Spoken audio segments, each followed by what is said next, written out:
April 26, 2015, and we want to know, does Hawkman's past hold the most dangerous enemy ever conceived? If a dome drops and Geo-Force is still alive underneath it, does anyone care?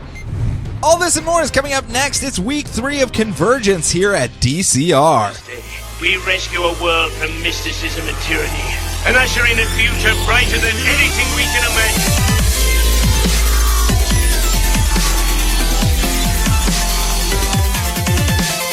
Look!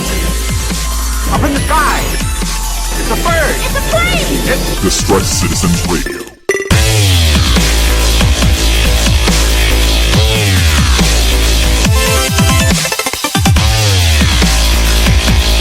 Hello, people of Earth. How is everyone doing today? I am your host, Sean Lamont, welcoming you back to another episode of the DC and the R, and I am joined this week by my cohort in crime, the man who loves Geo-Force with every fiber of his being. Just cannot wait. This is the week he's been waiting for with bated breath. Mr. Brian Glein. Hey hello, there. sir. I am the president of the Geo-Force Force, the Geo-Force fan club. Yeah, that's a very nice name you have for him there. Yeah. I could have probably thought of something better than Geo-Force Force. But couldn't it have been like Geo-Force Squared or something? I thought about it for a good 4 seconds, and I thought that was appropriate. How many members do you have in the Geo-Force Force? I'm pretty sure it's just me. Oh, man. I'm sure we could drum up some more people here. Everyone, And Brad Meltzer. And Brad Meltzer. Why, was he a big Geo-Force fan? Put him on the Justice League. Okay, well, hey. Well, there you go. See, he's a big timer. He's not like a small fry. He's a big timer. Mr. Geo-Force. Okay. So make sure everyone join the Geo-Force Force. We're going to start a hashtag for stuff. Go Geo-Force Force. But of course, what we're doing here is we're going to talk about comic books. Most on our radar for this week, Convergence. It's still in the middle of an event. We are in week 3 of it. So if you're excuse me, how are you pronouncing that? I'm pronouncing it correctly. Do you know how many emails and tweets I got telling us how to properly pronounce it? We got 2 emails linking us to just sound waves of people using it in conversation. We got a tweet with the Merriam-Webster dictionary, pronunciation thing. It's Convergence. We know this. It's Brian giving me crap. They didn't hear me say it on both episodes. Well, it was a throwaway line in our intro when no one listens to the intro or the Okay, outro. gotcha. They just fast forward to they just jump to. Yeah. That's why I put the little time things in so they can skip over this pointless part here.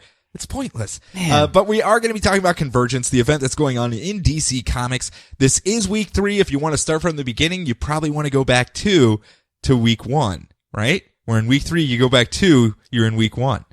Too many numbers? Think that's going to confuse people? I'm an art major, Sean. Don't use those numbers around me. Start with Convergence week 1 if you want to start from the beginning. Okay. There we go. It was a word problem. I was trying to make it difficult for you. Okay. But as we do every week, I was confused because the second week was 0 hour, and 0 hour actually counted down from the highest number down to 0. Wait, this is countdown now? Oh, God, no. Oh, God, no. What have we done? Is that how we're doing this? When is countdown week? When do we get countdown week? Oddly enough, I think we skipped over it. Oh, man. I wonder why they did that. That was a pretty iconic moment. I wonder why.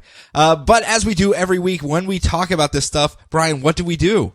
Spoil everything. We do. We talk about plot beats, character lines, story development. And if you don't want those things spoiled, guess what you should not do? Listen ahead. You don't want to listen past this point if you don't want things spoiled. Brian, are you going to spoil anything? No. Okay. I was going to make sure you weren't going to tell people Titanic sank or something like that. Okay. No, like you usually throw out there. That's a little trite at this point, okay. I think. Okay. Oh, man. Look at you today. Yeah. Oh, this might be we might be rounding a corner, everyone. This could be a new DCR if Brian is self-regulating his puns. Yes. I'm ready for this. You know what a pun is, right? That's not a pun. That's just a tired, hackneyed joke. Well, yeah, but you've used it all the time. What does that say about you? At least I'm not committing any boners like the Joker did. That's true. That's true. So hold on to your seats, folks, because we are going to converge correct pronunciation into this week's books.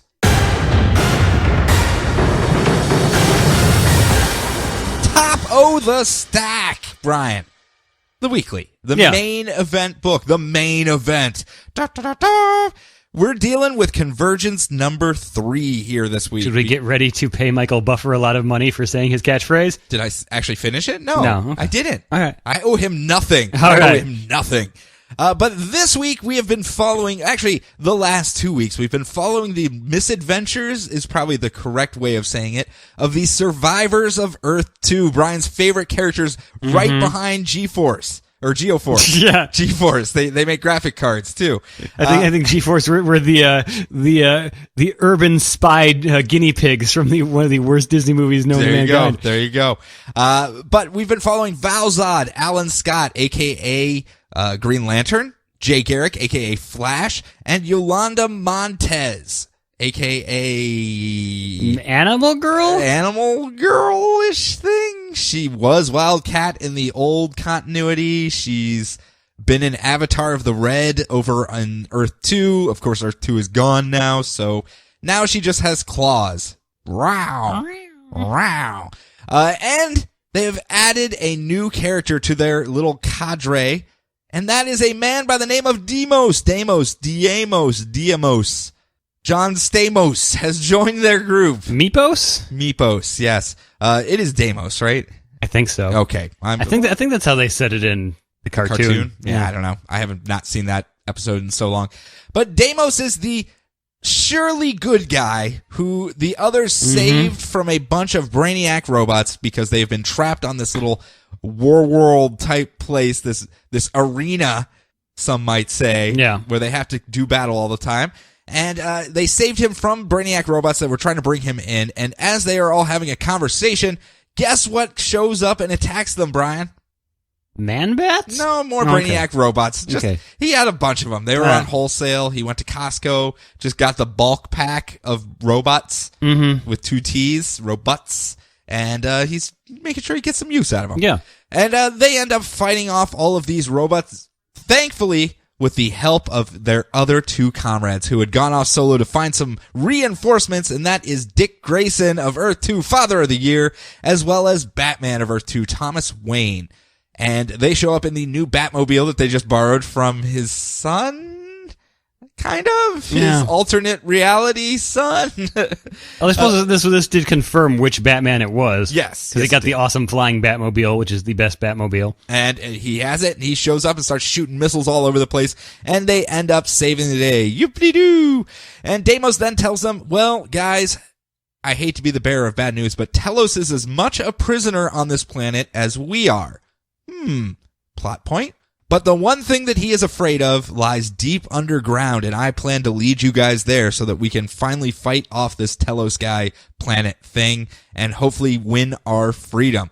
And as they're about to head on downstairs through the Telos cellar, the basement, the underground, whatever you want to call it, Thomas Wayne says, hey guys, I'll catch up. I got some stuff I need to do up here first. And Dick Grayson goes, well, if you're staying, I'm staying with you because I'm a lot of help. Yeah, I'm going to help you out, old guy. And the others leave, and Dick Grayson asks him, why are you hanging out back here, man? And he's like, I'm old. I'm out of my Miraclo. It's all gone. I got nothing left to give. I was just going to slow people down. That's why you probably should have gone with them. I was staying up here because someone followed us out of that last Gotham, and I was just going to try to buy the rest of the group some time. And that is when the people that had been following them show up. I don't know if you actually read this issue, Brian. Yes, I did. It is It's the Grant Morrison Batman Rogues Gallery. It is. They in limos. It's like a convoy of Morrison villains start pulling up and they all start getting out of their cars. But we're going to come back to them. The rest of the Earth 2 crew head on downstairs with Deimos, and make their way underground to Scar Terrace, completing what could be the most essential role of a crossover by going to the DC equivalent of the Savage Lands. Yes. They're learning. They've read a bunch of Marvel. They go, how do they do it? They're doing these events all the time. Oh, we're about halfway through. Send him to the Savage Yeah, Land. That's exactly. what you have to do. I'm waiting for Wolverine to just pop up from somewhere and be like, I'm in the Savage Land again. Bub, snicked. Bub. I'm smoking a stogie. Snick, bub. Snick, bub. That's actually pretty cool. I can make a pretty good dubstep out of that. Snick, bub. While they're all making their way through the land that time forgot that is underneath there, we see inside a nearby fortress, Shakira. Her hips don't lie. Her hips do not lie. Shakira. Is locking up all of the Time Lords that have also been caught in these bubbles. I guess Vanishing Point got caught under one of these domes as well. Yeah, that wasn't on the big list on the first issue. Oh, was it? Mm-hmm. Oh, I did not see that actually. Yeah. It's kind of a weird thing to be. I keep going back there and checking to see what's there, just so I can try to line up what some of these weirder ones are. Fair enough. Well, she's locking up people like Perdegaton.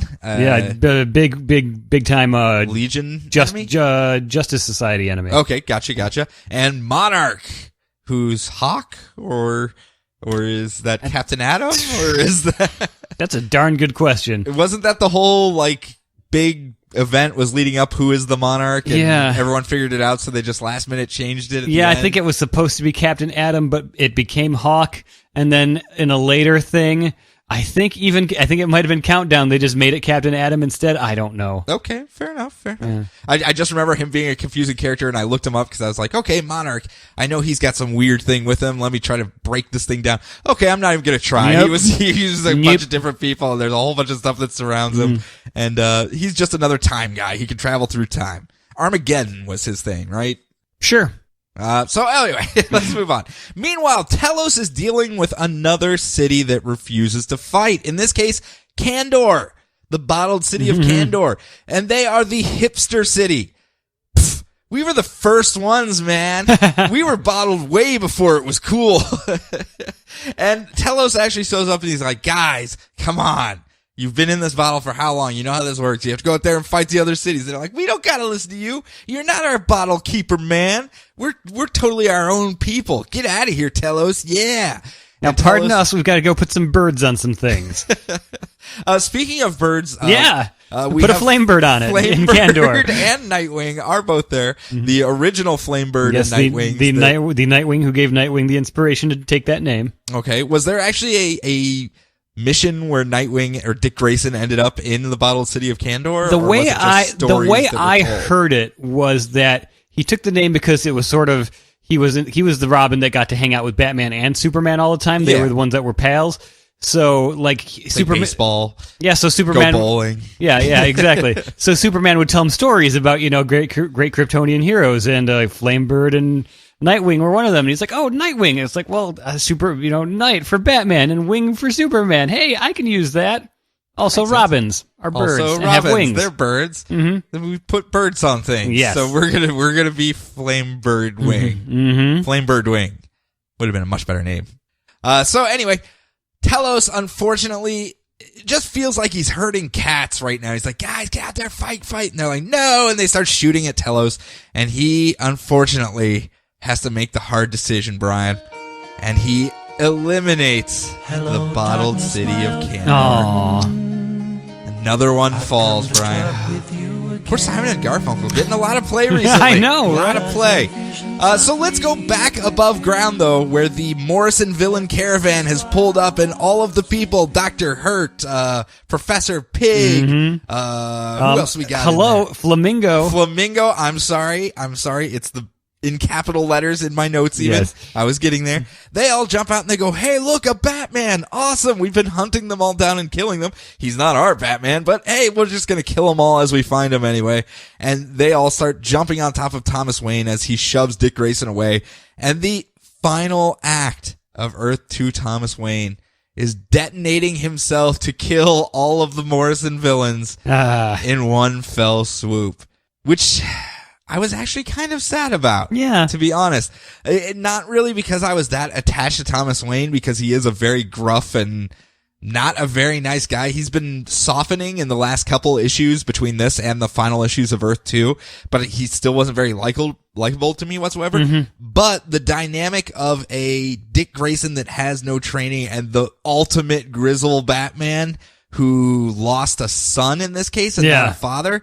I thought there was a lot of storytelling elements they could have done there that they just kind of flushed down the toilet with a hand grenade, quite literally here. So no more Thomas Wayne from Earth 2. Unfortunately for Dick Grayson, though, he's sitting there mourning the loss of Thomas Wayne when one last villain steps out from the cars, the Joker, and shoots him through the spine, causing him to fall to the ground and scream, "I can't feel my legs! No!" And then the next panel, he gets up on his knees and he's like, maybe I'm not paralyzed. But then the next panel, he falls back on his back again and goes, "No, I am paralyzed!" Man. There's a lot of silent turmoil happening there that you had to read between the lines, and you would see a lot of stuff going on there, but it ends with Joker standing over him, about to kill him, when Telos shows up and breaks that Joker very, very easily, and then threatens to beat down the limp Dick so that until he gets I'm not even going to dignify that one with a response. That's not me. That is the entirety of everyone that I spoke to this weekend. Every article I read, every post I read was limp dick jokes everywhere. It's a lot better than what I was going to say, that it was going to be Telos pummeling his limp dick until it gave him what he wanted. I'm not doing anything right now. I'm just burying my forehead in the microphone, and Sean can continue on whenever he feels like. We always have fun with this. I know. We always have fun with this. I know. It's not like I'm going that far. He's not going to get much better from me later, so. I didn't think so. You got Disco Wing later, don't you? Yes, I do. The disco stick. The deep V. Here's the thing with this particular issue. I read all over the place after I read my books. I've already made my opinion. I've usually already taken almost all of my notes and what my approach on each one of these books is going to be. But I do like to read around and see how other people felt about it. Maybe see if there's something I'm missing, something that, usually for positives, like, oh man, I didn't know about that. That's a cool little thing that slipped through the cracks that I missed. And the reviews on this particular issue were awful. Awful at a lot of places, a lot of prestigious places when it comes to comic book reviews. I'm not going to call anyone out or anything like that, but one of their main harping points and one of the main things that seemed to have driven down the score a lot was apparently in the digital version of this, there are the action scene where the Earth 2 people are fighting the Brainiac robots. It reuses the same action spread panel scene, but with different dialogue in two separate sections. And a lot of the criticisms are, I know this is a Band-Aid event, but that is the ultimate in laziness when you have 2 pages separating the exact same spread and you just change the dialogue on it to try to make it seem like it was new pages. I have the print issue right here. That's not how it is. That's not how it is at all. So I don't know if that was a digital misprint or something, but a lot of people took a lot of points off of the review for this because of that. And I think it may unfairly tilt this particular issue a lot lower on the scoring scales than it needed to be. It wasn't the best issue. I'm not going to lie. It wasn't like a holy shit, this just blew my mind. It let me down a little bit that they killed Thomas Wayne off. As I said, I thought that was a great storytelling element that they had there that they just kind of wasted here.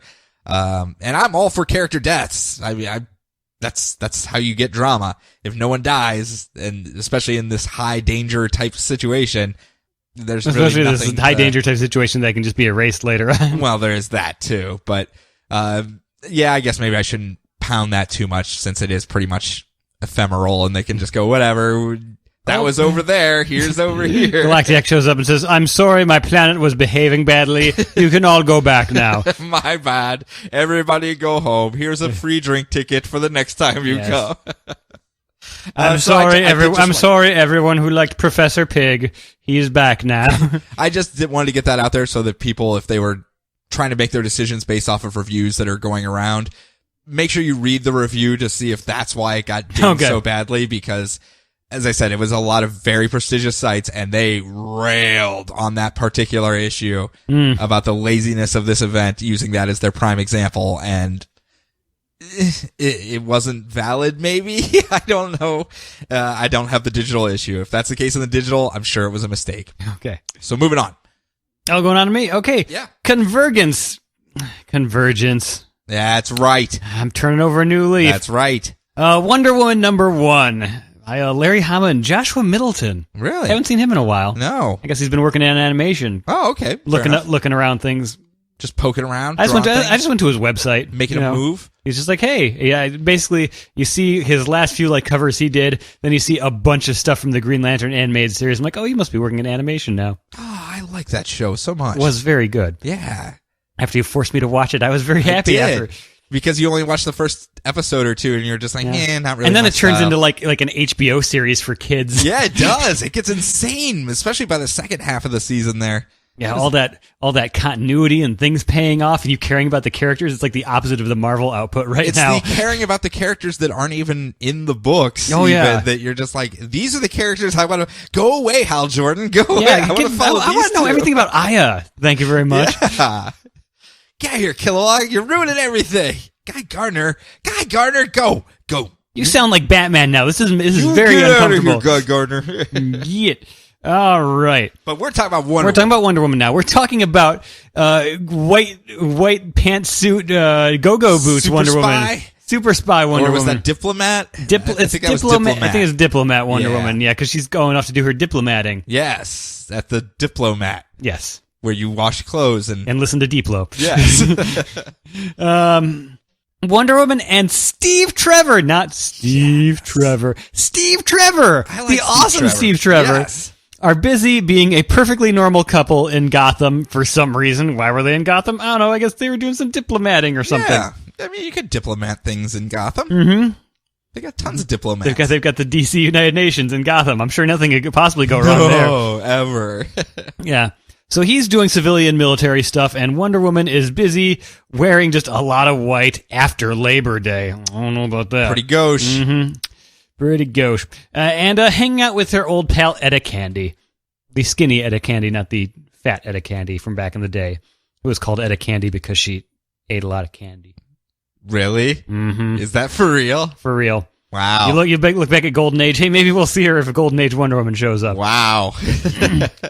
That's some that's some caring right there. Yep. Did Butterface show up after that? Oh, man. I think that was Green Lantern's old sidekick. So, Etta, you see, has joined a cult. Okay. But it is an angel cult. Oh, well, that's not that bad. Okay. So it's okay. You see, angels are going to come down and break the dome and save everyone. And when Diana... Like people with wings? Mhm. Maybe like holy maces Yeah. that screech into the night?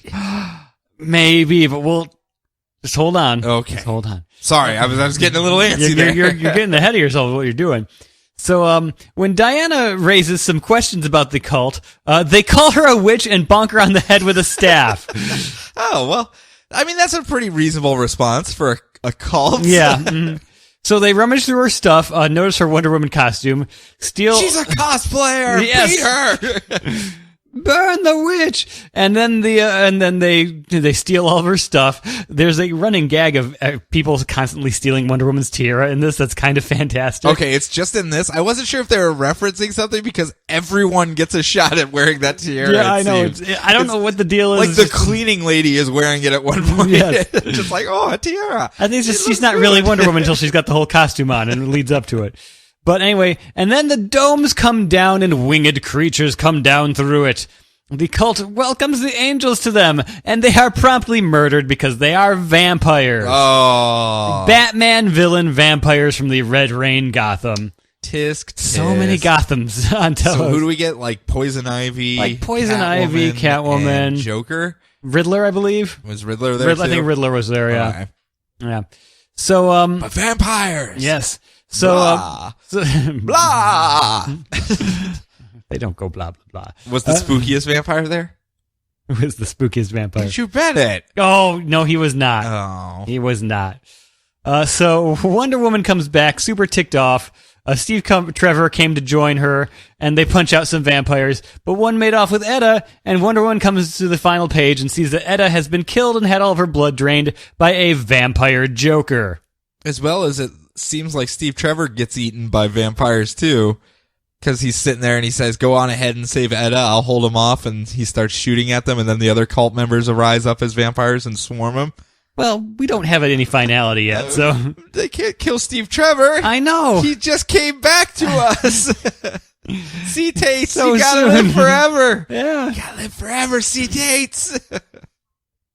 What'd you think of this issue? I enjoyed it quite a bit. I did too. I wasn't Yeah. expecting much from it because everything I hear is that era of Wonder Woman is not the best era.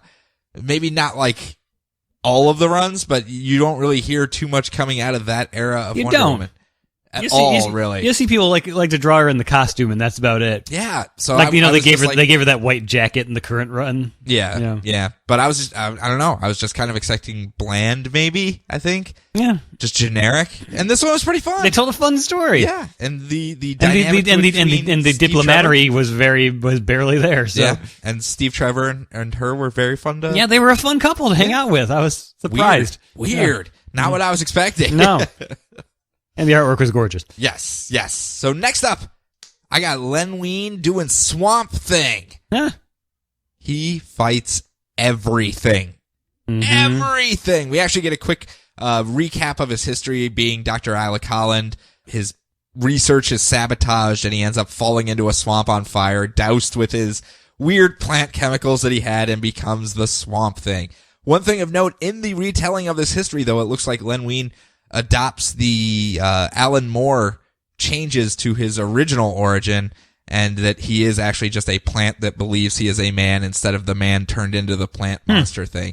So I just thought I would point it out there because, I mean, obviously since Len Wein created the character, Yeah. and that was the origin, and then Alan Moore followed behind him and made the changes to that origin, for him to go back and go, his origin's better, I'm just going to use that one instead. Yeah. I thought that was noteworthy at the very least. But in this case, the skies have turned red. He's been hanging around with Abby Arcane, and they're just chilling out in the bayou. Billy's there, along with some gators, and Horrible controls. horrible controls. And all of a sudden, the skies turn red, and Abby goes, Swamp Thing, do you know what this is about? And he's like, no, I don't know anything about skies turning red. Because remember, this is the original Crisis on Infinite Earths timeline that we're dealing with. Yeah. here. They're So not this- used to that. They don't know that Dr. Veritas just sets off the... Yeah, they don't know about the early warning system. This is the first time it's ever gone off. So Swamp Thing goes, but I do know someone that probably would know. So he dons his trench coat and puts on his little hat and boards the train with Abby Arcane, and they train it on up to Gotham City to see Batman so they can find out why the sky turned red. I absolutely adore the 80s, 70s trope of giant monster in a trench coat and hat that no one even makes a second glance at. Just this huge hulking beast reeks of the swamp everywhere he goes. Wet, sloppy sounds with every step he makes. And everyone's just like, yeah, that's pretty normal. Kid points at him, honey, don't stare. I know it's a trope, but I love it. I love it so much. It's such it brings back such childhood feels for me because between Ninja Turtles and I mean everything had the mutant just throw on a trench coat and a hat and he could just go do whatever he wanted. Yep. Everything was fine. But when they make it up to Gotham City, wouldn't you know it, it ends up getting bottled. Bad timing for Swamp Thing. Unlike the other heroes, though, that lost their powers in here, Swamp Thing is completely cut off from the green. Completely cut off. And that is actually his link to life itself, really. So most of this book is Swamp Thing slowly losing himself as he's decomposing or becoming much more normal plant instead of a plant man, as Abby Arcane runs back with some plant food or some fertilizer to bring him back just long enough. And they're trying to ration out this stuff because obviously they're stuck under a dome. Fertilizer is going to have a high priority because they're going to have to grow some food, stuff of that ilk. And they run out. Last of it's used. And they're both sitting there like, what are we going to do? What's going to happen? And luckily, the dome falls right at that moment, reestablishing his link to the green. Everything's hunky-dory for the Swamp Thing and Abby Arcane, right, Brian? I'm sure nothing could possibly go wrong. Nothing could possibly go wrong, except when an entire horde of Red Rain vampires come swooping in and land down in front of them, and they go, I guess we're hitting the salad bar first, guys. Wanna. But it ends with a horde of vampires jumping on him as he tries to throw himself in between the vampires and Abby Arcane to save her. Cause she's just normal Abby Arcane. It's not like the New 52 where she's the avatar of death itself. To be fair, if anyone's going to use himself as a shield, no blood. Yeah, I mean, it's kind of pointless. They're just going to bite him and it's just going to be like, chloroform. Chlorophyll. If it was chloroform, it'd be even more useful because they would just fall over and it's done. Yay, Swamp Thing. Although Swamp Thing... I hope there's a shot in the next issue of him standing there with just a vampire hanging from his neck, just like kind of like wiggling like, hey, why aren't you doing anything? I was like 6 of them just hanging off him while he's having a conversation with Abby Arcane. Like, this is so annoying. I hate these things. I really like this issue a lot. It was literally just conversation pretty much of old school Swamp Thing and Abby Arcane in that time period, but put in this really bad situation. If anything, if these are supposed to be almost like issues out of time, like, if this actually happened in 84 or 86, was it? 86? Yeah. And this was the issue that came out in 86, right before the Crisis on Infinite Earths type stuff, like a little filler right before they went into Crisis. It felt like it. It looked like it. The dialogue felt like it, but it wasn't obtuse. It was very readable, very normal. I quite enjoyed it. I thought it was a very good issue, and I'm actually really looking forward to the second one. It has a lot of the Frankenstein Agent of Shade type feeling to it, with just bizarre monster stuff happening all over the place. If that was your bag. So, anyway, next up. All right, Convergence, Batman and the Geo-Forces, number 1. Yeah, Geo-Forcers. Yeah, the Outsiders, but we all know who what's the really important outsider is. Yeah. Mm-hmm. So Batman is busy dealing with being under the dome and is trying to rally his troops, the Outsiders. Do you know who the Outsiders are? I read one issue of Batman and the Outsiders from around this era, I want to say, where they showed up and had Maxie Zeus and the Pantheon took over the Olympics, and they had to have an Olympic contest between Batman and the Outsiders and Maxie Zeus and his Pantheon. It was really bad. Man, Maxie Zeus has been showing up a lot in my life lately. Really? Yeah, I found... You need more Maxie Zeus in your life. He's got his arms back. Good for him. Yeah. If you go to Tom Zoller, the comic creator, his website, he did a spec script of a Batman Brave and the Bold series, and it is Batman teaming up with Cupid to fight Maxie Zeus. Okay. It's pretty fantastic. That doesn't sound like it would be that good. It's very fun. Yeah. Very fun. I'll put a link to it up on the website. Fair enough. Yep. All right. So the Outsiders, they are Batman. He's like, hey, Justice League, why aren't we doing more stuff? He's like, but we're the Justice League. We gotta be nice to people. So he's like, hey, I'll get my own people who'll do the stuff with me. You guys, you jerks. So this is like Batman's Black Ops team / Olympic team. Mm-hmm. Okay. Yeah. So how did he get all internationals? Because this feels like Batman Incorporated before it was Batman Incorporated. I don't know. I didn't read back then. That's the biggest problem with these like the back 2 weeks. I know nothing about these characters other than secondhand information. Okay, fair enough. But it does seem, because he's got a guy from Markovia, he's got Katana from Japan. He's got. They were probably just all hanging out in Gotham City one day. He's like, "Hey, you guys, I guess." Join my team. It just felt like it was an international team, kind of, that he was just like, "I'm gonna put together like a Batman Incorporated, and I'm gonna have a guy from Central Europe and a lady from Asia and this Matee guy from South America, and he's gonna bring a lot of heart to the team and a monkey. Can't have a team without a monkey." All right, so who is on the Outsiders? We've got Katana, whose husband is still a sword. Yeah. Even like pre-crisis is she's all worried because her pal Halo is in a coma. Because if what I've heard is true, there really isn't anything interesting about Halo. So that's how they got around that. Yeah. Just put her in a coma for a while. So Katana hangs out with a very flustered Dr. Leslie Tompkins because she is the only doctor in Gotham City and is very busy, Sean. And does not look anywhere near as good as she does on Gotham. I have not been watching Gotham. Yeah. It's Morena Baccarin. Oh, okay. Yeah, the Firefly lady. Yeah, the Firefly lady is playing Dr. Leslie Tompkins, and it's like, that's not the Dr. Leslie Tompkins that I've read in the comic. We got Black Lightning, who is just trying to help out with the power grid, being friendly, and getting made fun of for still wearing his costume. The afro and the deep V and the wide collar. To be fair, my only thing with Black Lightning is the stupid Saturday Night Live sketch with Sinbad. The funeral for Superman, where he's stealing all the shrimp from the back. I'm Black Lightning! You can't stop me! That's like the only thing I have from Black Lightning. Oh, poor Black Lightning. We've got Geo-Force. Yeah! Who, even though everyone's lost their powers, he's still super strong and super awesome, even though everyone else lost their powers. Because he's Geo-Force! Because he's still way stronger than normal human beings, and do you know he's also king of an entire nation?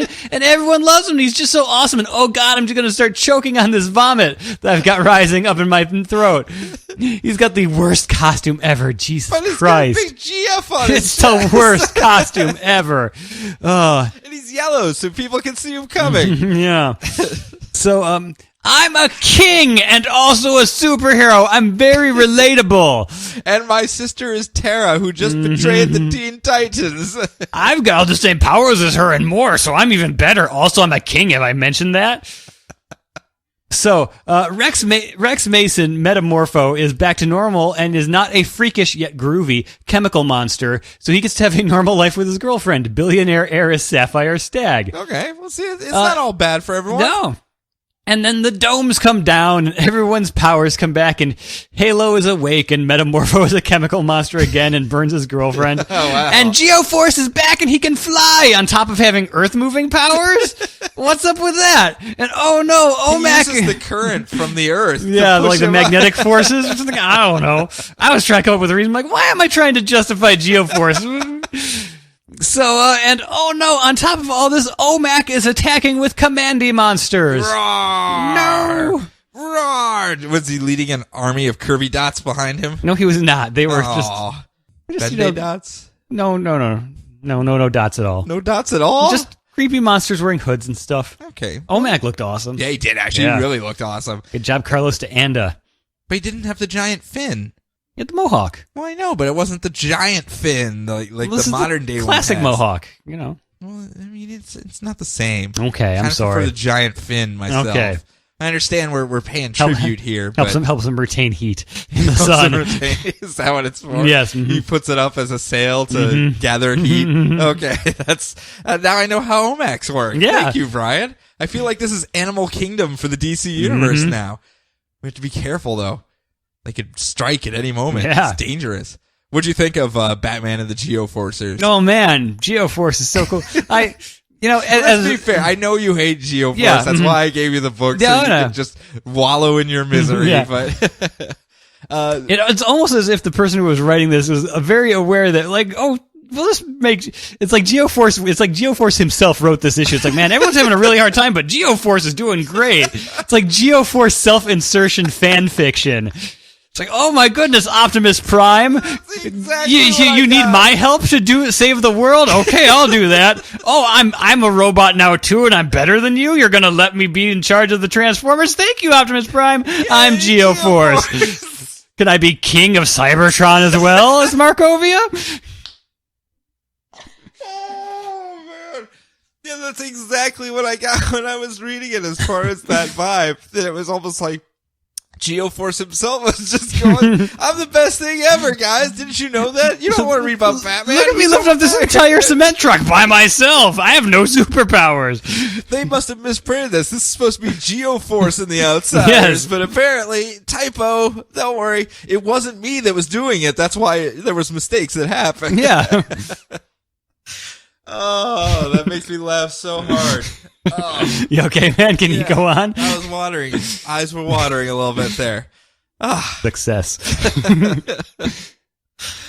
So next up, it wasn't a bad book. It wasn't, no. It's if Like you I said, were- Carlos de Anda is a really good artist. yeah, if you were a fan of that era of Batman and the Outsiders, again, just like Swamp Thing, this felt like it was from that era as Yeah. well. At least the way the art's done, the characters kind of almost pick up right from there. When we get to Green Lantern Corps as well, that was very character driven, and it's almost the same way where you feel like you're just kind of jumping into those characters from that time frame, pulled into the present in this situation. So if that was their end goal, these writers this week, that they just wanted to have these issues out of time, I thought they did a really good job of it. And this one is no exception to that No. rule. So last one for this half, we have Adventures of Superman, which may as well have been titled Go Away, Superman. This is Supergirl's book now because it is jazzercise ready headband wearing Supergirl palling around with Superman. And unlike a lot of the other books, and I noticed this a lot with the books this week, the dome has already fallen. They are inside Gotham City. They were there, and they're talking to Lucius Fox, and it's just like, the dome fell a while ago. You guys all know that already by this point. We're 3 weeks in. So, we're just going to pick it up from there. We're not going to tell you that the dome fell and do all that whole thing. And so they're having a conversation with Lucius Fox, and they are having probably the most clever way of trying to get out from underneath this dome, where they are working with Lucius Fox to put together a Phantom Zone projector so that they can go into the Phantom Zone, try to come out somewhere else, hopefully on the other side of the dome or somewhere outside of it, so they can try to get help or figure out what's going on. I was like, hey, way to use your noggins there, guys. Yeah. Way to actually think this through and try to figure out a solution instead of just punching it with your giant meat fists. Good job, you two. And they end up slapping together this second-rate, like, Circuit City version of a Oh my gosh, those words, I've not heard them in conjunction in so long. a really bad Phantom Zone projector that they can only get like one shot off with. He's like, I can get Would you like to hear about Divx? I can get you into the Phantom Zone. I'm going to have to piece this thing back together afterwards again. So keep your eyes peeled for when it opens up again so you can come back out. And they go, we trust you, Lucius Fox. And they jump into the Phantom Zone and they go flying around. They're like, man, sure is spooky in the Phantom Zone. A lot of desolate landscape, no one we can see for miles. There's all these little like plateaus all over the place, and I can see the tops of people's heads as if they're peering from behind every single cliff, but not a soul in sight. Yep. And of course, all those people that are peering at them are the other Kryptonians that their parents. That's right. Wouldn't it be Superman and Supergirl's? Yeah, parents? I suppose if we're going off the current thing where they were pals and doing stuff together all the time. Yeah, that are responsible for these people being locked up. It's basically Krypton jail is what the Phantom Zone is. And all these people were locked up by their parents. So they all want to get their revenge, but Superman and Supergirl are seeing these big explosions off to the side, and they're trying to get to those because they figure that's where there's a rip in the Phantom Zone, and maybe they can get out over there somewhere outside of the dome. And as they're heading there, all the Kryptonians attack. Roar, we're going to get you too, blah, blah, blah. And they decide to split up. Superman flies one way and tells Supergirl, head off towards the explosions and I'll meet you there in a second. And Superman just gets straight up trounced by these Kryptonians. They just club him over the head until he falls over unconscious. And Supergirl, meanwhile, leads her smaller group away and kicks the crap out of them. Like, not even breaking a sweat. Just, go away, you Kryptonians. And then she flies off to their rendezvous point, which is this giant exploding gas cloud, and decides to wait for Superman there. Now, this gas cloud is not just a gas cloud. It seems to be a tear in the multiverse, and that's inside the smoke that's coming out are visions of what's going to happen, or like different routes that the multiverse could take. And the one that she's looking at is the Crisis on Infinite Earths. And she goes, oh, well, hey, that seems to be in our near future. I wonder how that plays out for me. Oh, it does not play out well for me at all. I apparently die. Spoiler warning. 30 years too late, but Supergirl dies at the end. Yeah. And she ends up seeing this and goes, oh, shit. If I actually do what I'm supposed to do here and go save Superman and get us out of this dome, I'm basically just going to go back to die. That kind of sucks. But I have to do what I have to do to help everyone else out, so I'm going to pull myself up by my bootstraps and get out there and do what's right. And she flies off, saves Superman, and as they're flying off to try to get away from the other Kryptonians, they see the big open up that Lucius Fox reopens a tear, and they go to fly towards it, but the Kryptonians block them off, and before they can get to the tear, it closes because Circuit City, it blows, can't stay open forever, and they are trapped inside the Phantom Zone, leaving a very worried Lucius Fox, who is standing looking out the window as the ape men of Planet of the Apes in full armor on horses come riding in to conquer Gotham City. I'm assuming this is Kamandi as well, the Earth AD. It's animal people, so I'm guessing. Yeah, I would assume so. I don't think it's the only one that fit from the Earths that were at the beginning. Yeah. I was like, unless they're vampire monkeys, I'm pretty sure this is Kamandi. Where again, I thought it was a nice highlight of Supergirl, the pre-Supergirl stuff. And there's a couple issues this week that do this as far as changing the perception of a character if you go back and read Crisis on Infinite Earths. I.e., if this is supposed to be the character and something that happened to them right before Crisis on Infinite Earths and you go back and read it, their sacrifices seem more potent, I guess you could say. Like if you know what it is you're getting into and you know what the ramifications of your actions are going to be, making that decision is an even harder thing, and it speaks more volumes to your own personal virtue. I don't know. I might be just talking out of my rear, but that's kind of what I'm getting out of it, where it's like if you already know you're going to die, but you do it anyway, you might be a decent person. Yeah. You might be a decent person. So, you might be a decent person if you go back to a crisis even if you're going to die. Just doesn't work. No, it doesn't. No. It doesn't work at all. But what do we have to work on for round 2, Brian? Oh, for the second half? Yeah. Yeah. This is so abruptly switched over to that. Oh, I'm sorry. Well, I've got... Oh, never mind. How's your day going? It's going all right. Yeah? It's going pretty good. Good. I'm glad to hear it. Yeah. Not much going on this end. Okay. Just reading some books, chilling out. It's been pretty cold recently. Yeah, it has been. Yeah. It has been. Yeah.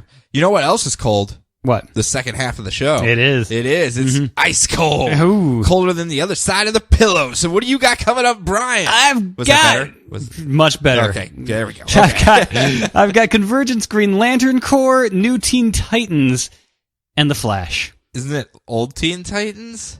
Technically. Old New Teen Titans? I'm pretty sure they're not teenagers at this point, but whatever.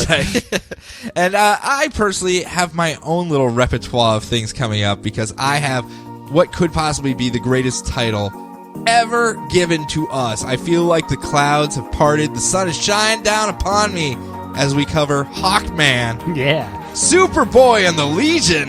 Oh, man. And wrap it up with a little Justice League of America. Scratch out that America and right in Detroit.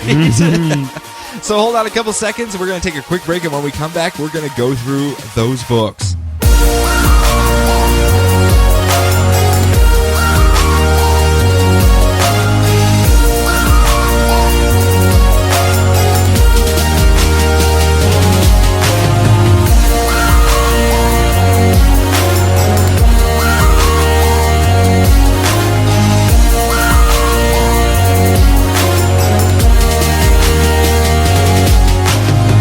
Have returned. Oh, hey, Telos! How's it going, bud? Well, hello there, Sean. Are you still the comics reader extraordinaire? I am. I'm so happy you showed up, actually. Well, yes.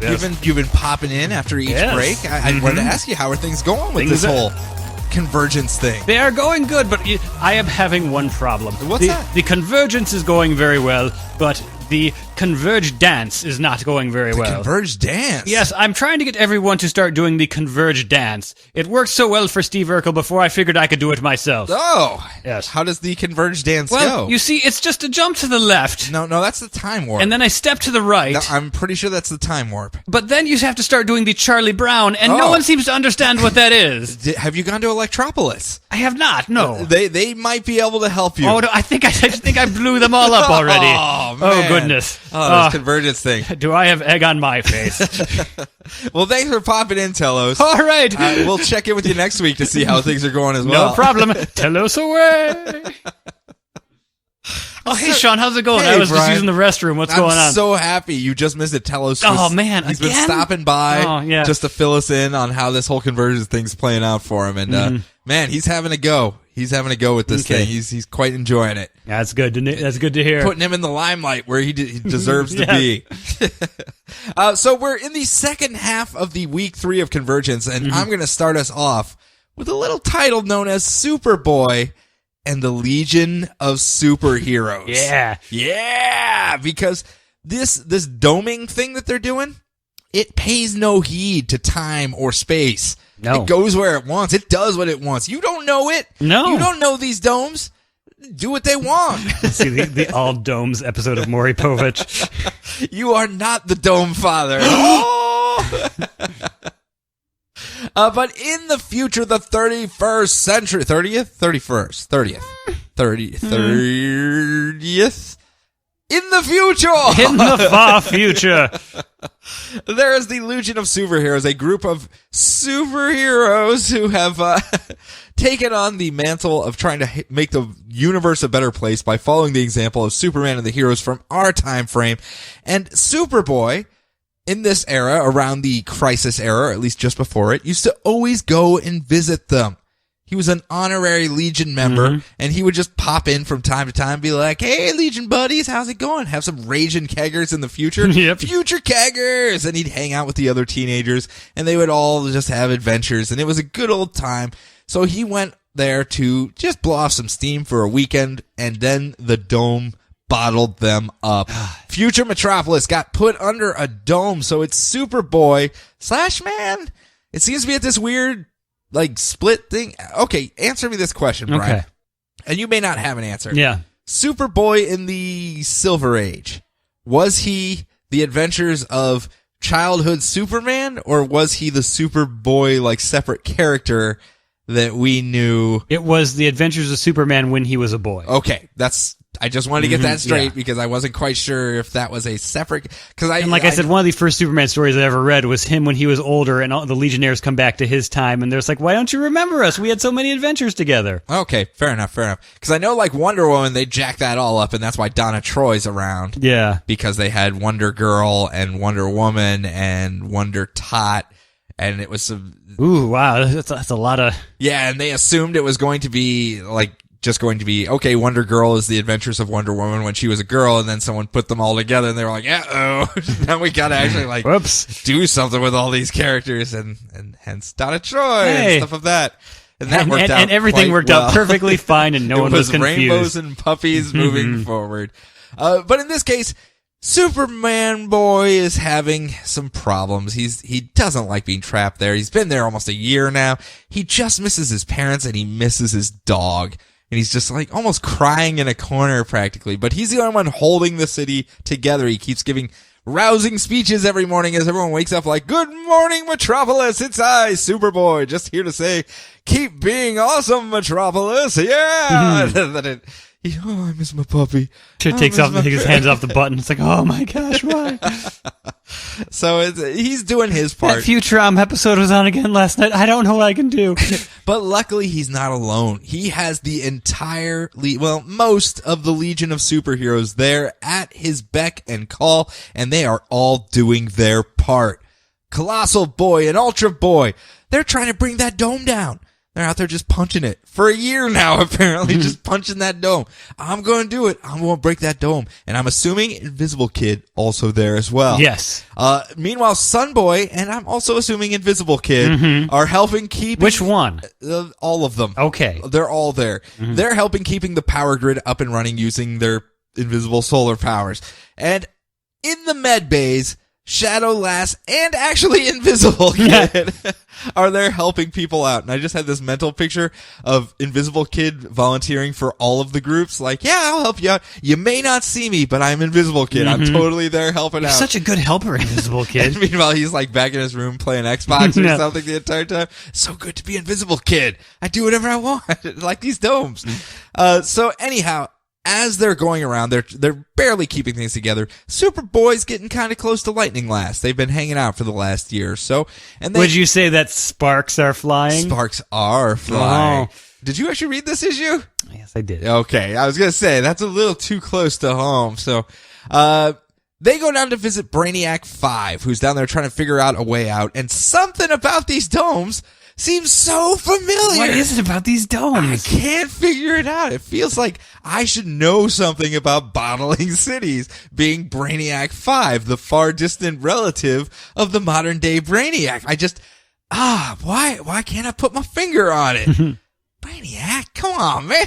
You're 12th level intellect. 14th, you're smart. You're smart. Use them smart. We have been led to believe that that's the highest level of intellect you can be. I'm sincerely, this particular issue, that was the part that intrigued me the most, whether he was going to be in this at all, because we've had in the whole build up to this that there is the Galactic Act, the giant multiversal time and space does not affect him Brainiac, and all of the Brainiacs that we've known throughout time are just fragments or avatars of this ultimate Brainiac that's out there. So I was really curious to see how they're going to play this with Brainiac 5 in the future. And I, honestly, they could still do something with it when we get to the end. There's still plenty they could do with it. I'm sincerely curious to see how they're going to play that out. And I was happy to see he was at least in the book, because I figured they're probably just going to write him out so they don't have to deal with that weird little thing. But nope, he was there front and center going, man, something about this is really familiar. I'm like, it was the comic version of Blue's Clues where I'm like, Brainiac, it's your domes. So anyway, while they're trying to do that, while they're trying to figure this whole thing out, the team is frayed and Superboy's about to hook up with Lightning Lass. They're about to start making out, but wouldn't you know it, the dome comes down just right then. And as the team tries to figure out what to do, the espionage team wants to go do stuff. Invisible Kid's part of the espionage team. I thought that was pretty fun. I was like, yeah, I'd probably put him on that team too, but Chameleon Boy's not there. No. So who's going to lead the espionage team? You got an invisible guy right there. Just let him do his thing. As they were trying to figure out what they're going to do, the options are cut short because just then and there, a group of atomic knights riding on giant mutant Dalmatians come riding into future Metropolis to conquer it, to hang out there, what do giant atomic knights on mutant Dalmatians usually do? I don't know. They just ride around on giant Dalmatians. That's all I know about them. That's enough. Don't get me wrong. That's enough. There's they showed up in, what was that? Final Crisis? A little bit. And ate people's faces and stuff. The dogs were like very vicious. And, well, they were like apocalypse tainted Dalmatians. I guess they were. Yeah. Okay, so maybe these ones are a little friendlier. Maybe these ones will just lick your face off. But I just remember those ones being not as friendly as I would assume giant mutant Dalmatians would be that you could ride. Cause that's Kirby at his trippiest. Because that's like a childhood dream for me, is riding the dog. and if I had a horse-sized Dalmatian, I think my life would be a lot better. I think it would. Again, the biggest draw for me on this one is how they're going to handle Brainiac 5. And since he's there, they got me. I'm gonna read the second one and at least see how it is. God, I feel so bad. We always beat up on the Legion. Yeah. We always kind of smack them around. It's totally a taste thing for me. They just do not scratch any itches whatsoever for me. And I understand that I'm coming at them from a completely different angle. I did not grow up with them at all. Yeah. So it's just, I don't know. It's something about them just does not There's do a handful of the characters that I am intrigued by. I kind of like the main three. I could kind of take or leave the vast majority of them because it's just too many characters. Brainiac 5's good. I think that's a great idea for a character, like the long, far down the family tree of a well-known villain in the present day. The main three and maybe like 3 or 4 others. Bouncing Boy, Invisible Kid, Polar Boy. Matter Eater Lad. Yeah. Polar Boy, of course. So he keeps drinks cold. He's very useful. So what do you got coming up next? I've got Convergence Green Lantern Corps #1. Oh, and I assume we're going to have our disagreements here. Yeah. Because, hey, everyone, were you aware that Guy Gardner is an absolute jerk? No, he's not a jerk. He's completely justified in his actions. Justified, I say. He's having a hard time dealing with being under the dome and being a gym teacher. Because I guess he doesn't know how to teach anything.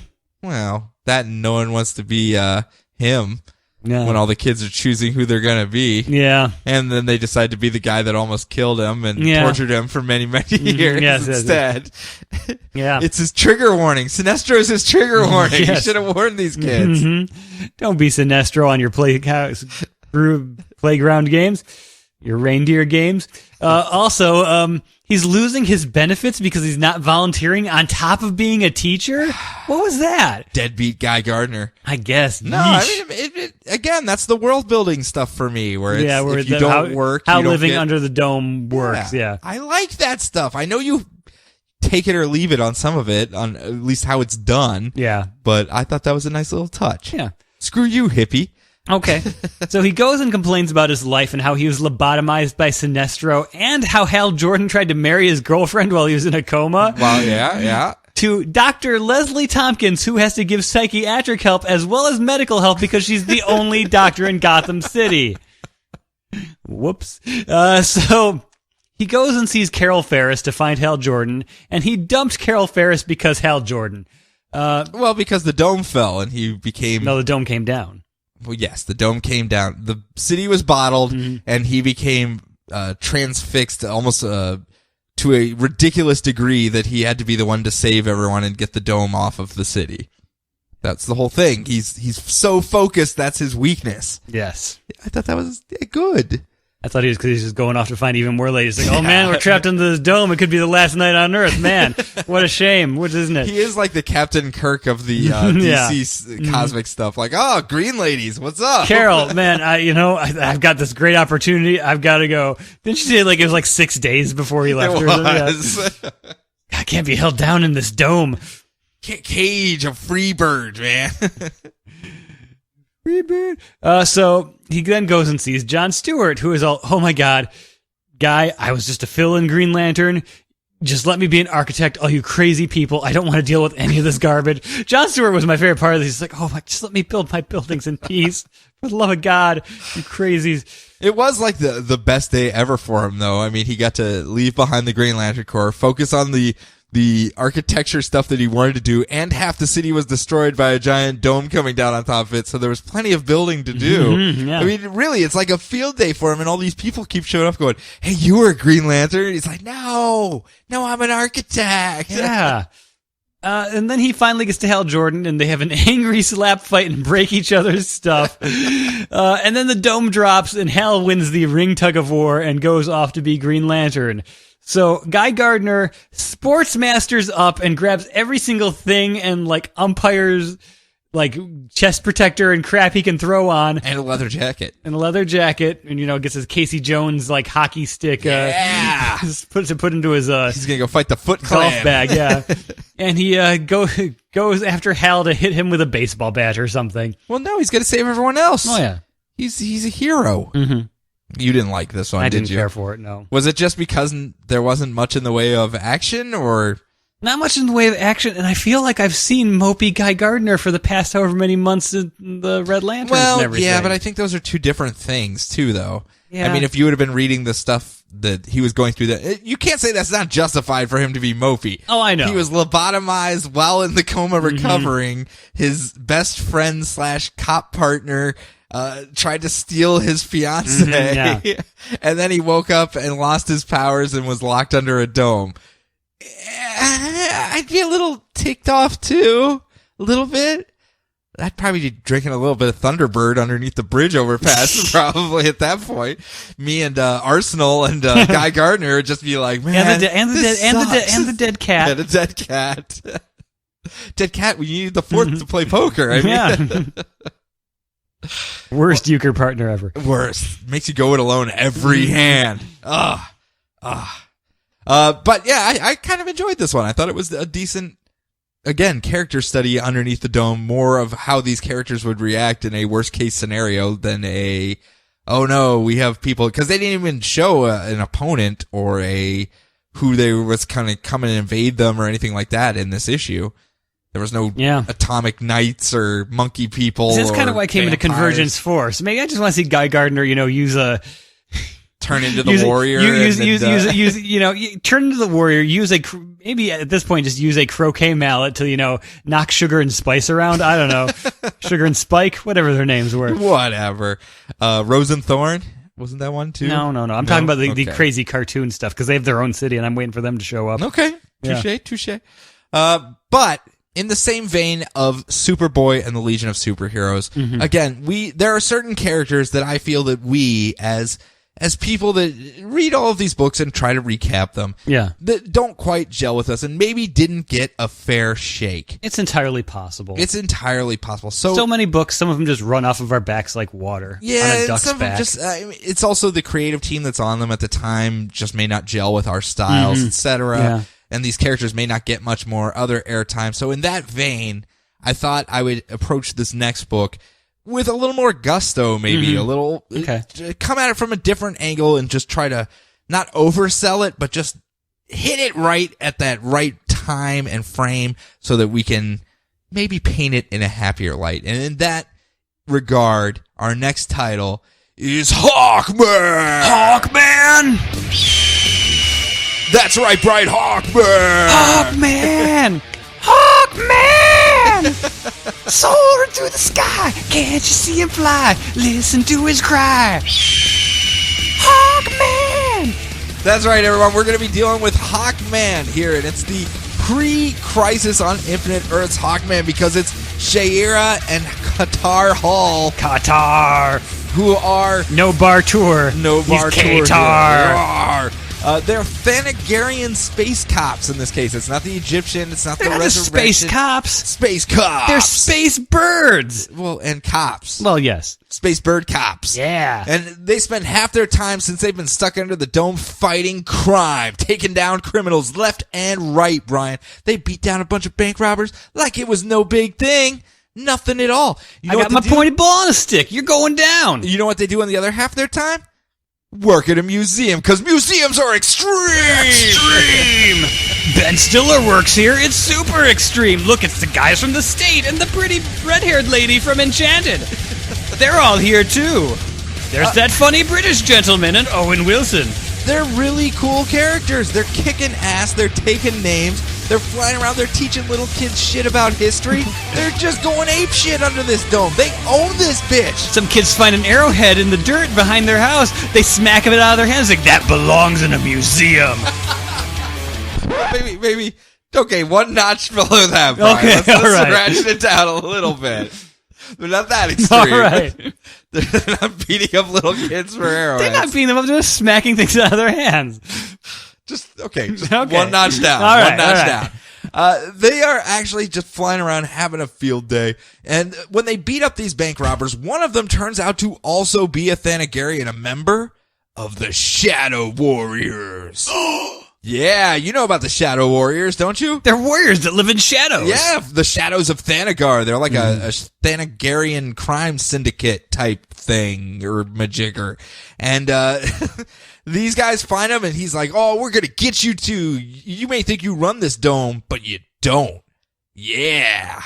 And then he falls unconscious. Yeah. And they're like, we're going to question him, but we don't need his answers. We'll find answers for ourselves. And they take off to the skies, flapping their hawkish wings. And they fly around for a bit. Yeah. They have a nice conversation. It's very lovely. It's like, hey, so how you doing, Cher? I'm okay. How about you, Qatar?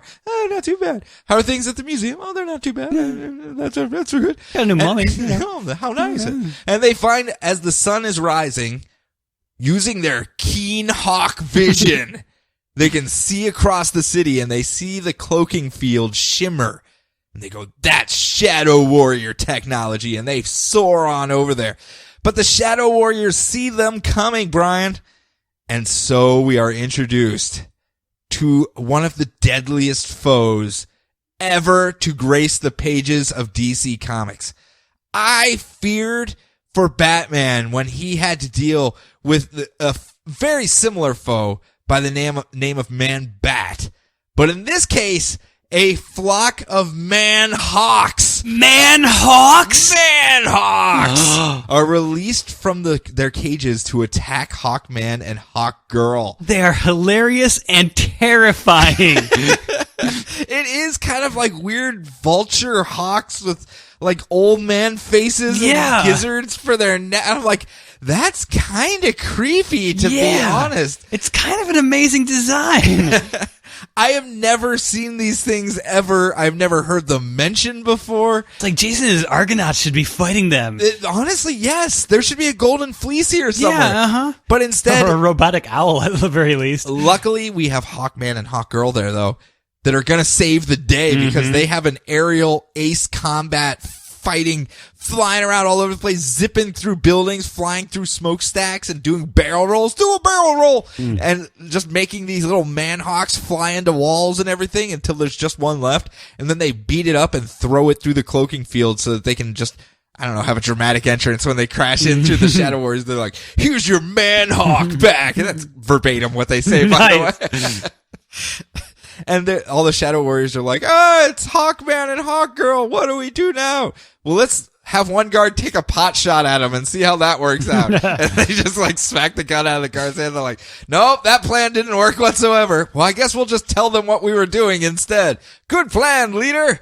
And the leader tells them what they have been doing. They have built an Absorbiscon. An Absorbiscon. An Absorbiscon? What is an Absorbiscon? I don't know, but I used to read a comics blog that was called the Absorbiscon entirely because the whole thing was like, oh yeah, Hawkman's my favorite character, ironically. Okay, well, I've seen this word before. And obviously it's comics. This is not something that I read somewhere in like Time magazine. Yeah, this isn't officially a Hawkman thing. Okay, gotcha. Well, they've used the setup of the Absorbiscon to scan the area and try to figure out a way out from under the dome. And one of the things that this Absorbiscon can do is scan outside of the multiverse, it seems, because what they have found is that there is such a thing as the multiverse, and there are all these different timelines, and there's these different things that are going to happen. And from what they have found, and they tell Hawkman and Hawkgirl this, no matter what we do here, our timeline ends. We're basically just kind of leftovers in the fridge from a timeline that does not exist anymore. So even if we do make it home, we're not going to exist anymore. And I was like, man, that's some existential crisis shit going on for the Hawk people. They were just flying around being badasses. Yeah. Now they have to figure this stuff out. Oh, I bet you they do, though. No. Because they're Hawkman! Yeah! But the dome falls right at that moment, and they're both stuck there trying to figure out what they're going to do. Do they fight for this Doom timeline anyway? Do they sacrifice themselves so that maybe one of the other cities can live that will continue on? That their timeline doesn't end after this? What do they do? What do they do? I'll tell you what they do. They look straight in the eyes of Telos, and they look with their hawk eyes. Yeah, with their hawk eyes. And they look into the future, and they figure out the best course, and then they just fly right at it with a hawkish scream. Yeah. They have frail avian bones, but that's covered with nothing but muscle. No, okay. Oh yeah, they got the muscle. I don't know about the frail avian. Do they have frail avian? I thought it was just a harness. I didn't think they were actually bird people. Oh, yeah, you're right. I'm thinking it's like a helmet. I just like saying the phrase frail avian bones. That's all. Don't mind me.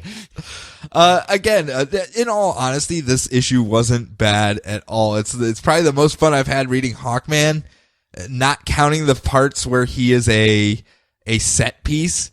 Because we've liked him and stuff in the present New 52. Oh, yeah. But all of it, he was a set piece. Let's not lie. He was something for Vibe to play against or some of the other characters. I forgot about Vibe and Hawkman for the longest time. That was what it was. He was the bloodthirsty, crazy guy that everyone else could be like, Scooch, this guy's a little too far over the edge, which was great. It was a great dynamic between characters for him, and it made me like him a lot more than I did before that.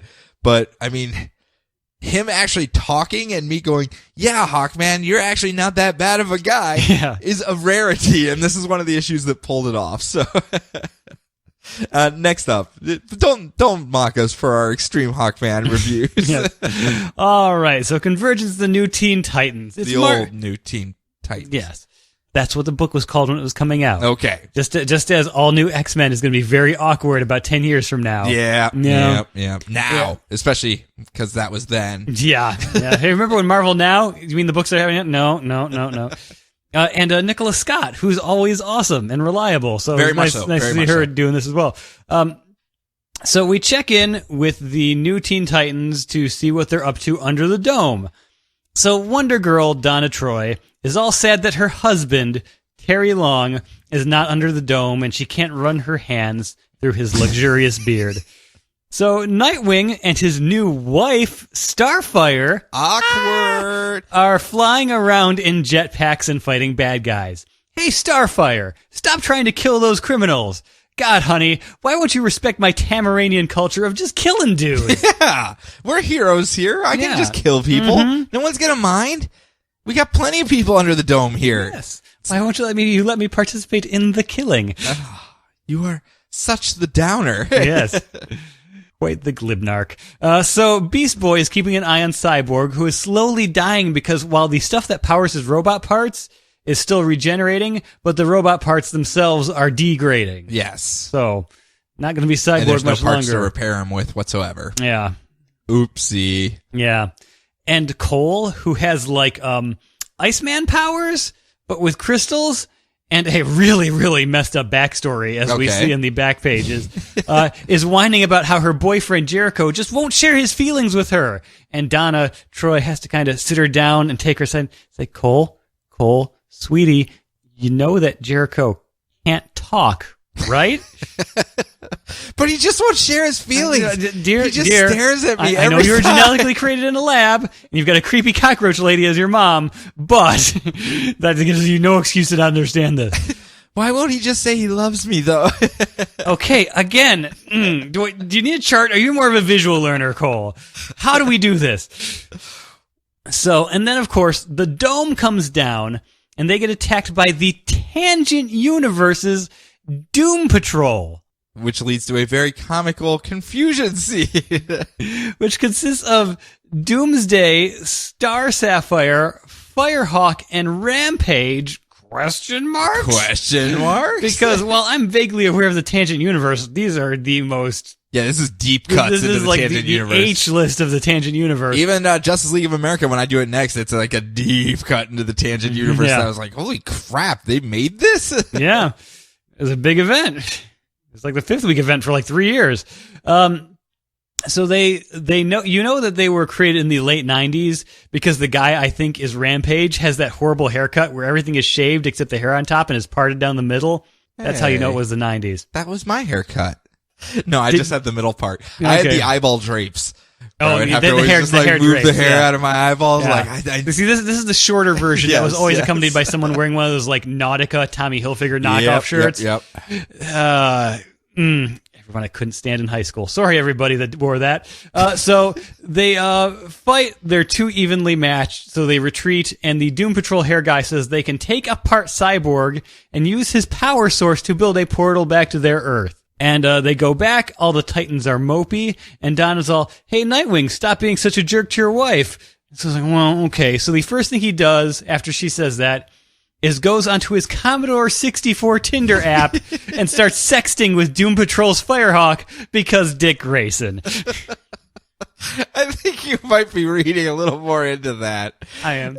I just love that she began communicating with him from her like ultra high tech 90s like future iPad, yes. and he's got this Her crappy, 286. T86, you know. Like, yeah, I'm gonna get it. Wait, guys, Prodigy's not working. Who's on the phone? Beast Boy, hang up the phone. I need to get on the internet. This copy of Oregon Trail is telling me things about the Doom Patrol. I'm very confused. Also, I may have dysentery. Damn it! I knew I should have drank that water. Yeah. That was a great touch, though. You have to admit, because since they're from two different times, and even their technology showed it. I thought it was awesome. I was hoping he was going to put some floppy disks in and like, okay, let me boot up my communication program. One of those like weird cassette tape reader things, you know? No, he just has like a set of 12 floppies that he has to keep feeding in. Press any key. Okay. Okay, load next disk. Installing Wolfenstein was a real struggle, I'll have you know, back in those days. Commander Keen fit on one disc. Yes, it did. I love my Commander Keen, too. Oh, hey. So, next up for me, I also got some tangent love. Tangent love. Because I have Justice League of America, and it's narrated by Sue Dibney. There's a character you haven't seen in a while, huh? I just read the story. Well, yeah. With her, Okay, fine. And it's her basically telling the tale of how the dome came over the city, just as... Well, the not main Justice League was around, but the Justice League Detroit was there. And her husband is taking on the mantle of leading these brave heroes into defending the dome. And it's people like Vibe, but not the Vibe that we love. I wasn't aware of this, but it's a completely different character. It's Paco Ramon. In the 80s, it's not Cisco Ramon. Yeah, they changed his name to make it a little less blaringly obvious. Yeah. But yes, I'm just gonna say it's a different character entirely because he's kind of whiny, honestly, in this one. Not fun whiny like our Cisco was. More of a, but yes, I don't want to do that. I just want to break dance over here. He didn't actually do any breakdancing, Not did he? a single move whatsoever. I don't know much about Vibe, but I know there's a picture that would go around the internet of like, it looks like the artist at the time must have like freeze frame paused. Yeah. Like a Boogaloo shrimp routine from Break-In or something. Yeah. And there'd be these like long panels of just like frame by frame Vibe breakdancing. And it was the most amazing thing. I'm going to have to find it. It was great. I know, do you remember have you seen the DC shorts with Vibe? Yes, I have. Where he like has fights. the breakdancing competition against the robots that all of the villains build. Again, that's kind of his shtick, I guess. But in this case, he's not doing any breakdancing, but we get Citizen Steel or just Steel? Just Steel. Just Steel? Long before Steel? John Henry Irons, there's Okay. a guy named Steel. Was this guy covered in liquid metal too, or? I think he's just a robot. I think he's a robot too. We also get Vixen, Gypsy, and they also have, luckily, some big guns on hand as well, trapped under the dome with them in the form of Martian Manhunter, Aquaman, and Zatanna. But they're kind of doing their own thing. They're doing the patrolling, so to speak. And meanwhile, Ralph Dibny is trying to train these people, but training is, shall we say, not going well. They're not working together as a team, let alone as individual heroes very, very well. So when an explosion tears through the little warehouse that they were training in, it's left to, I guess Vibe, Ralph, Steel, and Vixen were all inside of it, but it's left to Aquaman, Martian Manhunter, Gypsy, and Zatanna to figure out what happened. And Sue Dibny shows up too because she's like, oh no! My husband was in there, but surely we're fated to live long and fruitful lives together. Yeah. And nothing bad will ever happen to us. But the entire building is rubble. And the only thing sitting there is this weird box with a red button on it that says, do not press me. Whatever you do, do not press this red, shiny, candy-like button. And so, of course, what do Aquaman, Martian Manhunter, and Zatanna do? They push the giant red button that says, do not push me, and they are trapped in some sort of stasis field that was left there by the Tangent Secret Six. What? It was kind of like the Justice League. I don't think we touched on Tangent Universe. Was just they took the names of everything. It's kind of like the Stan Lee thing, but it was and then just let's just take the names and completely it. reimagine everything. Okay, Yeah. that makes sense. That makes a little more sense. I just know Green Lantern has like a crook, like a little Bo Peep crook. Yeah, she had a lantern, and she would touch it to the Lantern of the Dead or something. Yeah, like she that. was like she had the lantern had the power to touch the lantern to a grave, and then the body would be able to rise to finish its last deed it had to do on Earth. Gotcha. That's actually a pretty neat idea right there. Mm-hmm. Yeah, I'm surprised these characters aren't like getting much play. Yeah, I bet you if they would have used different names for them, they could probably get more play out of them. I know you want think Maybe that's what they'll do. They'll bring them back as newer characters. maybe It'll just be Steve, the guy that used to be the Green Lantern. Yes. Mary, the girl that used to be the Green Lantern. Yeah. But anyway, everyone's bottled up or trapped or destroyed except Gypsy, and she has to stand up against the Tangent Secret Six, who are the Joker, Plastic Man. Remember, these are all the weird, just share the same name, not really the same thing. Nothing like them at all. Yeah, Spectre, Flash, Manhunter, and Atom 3.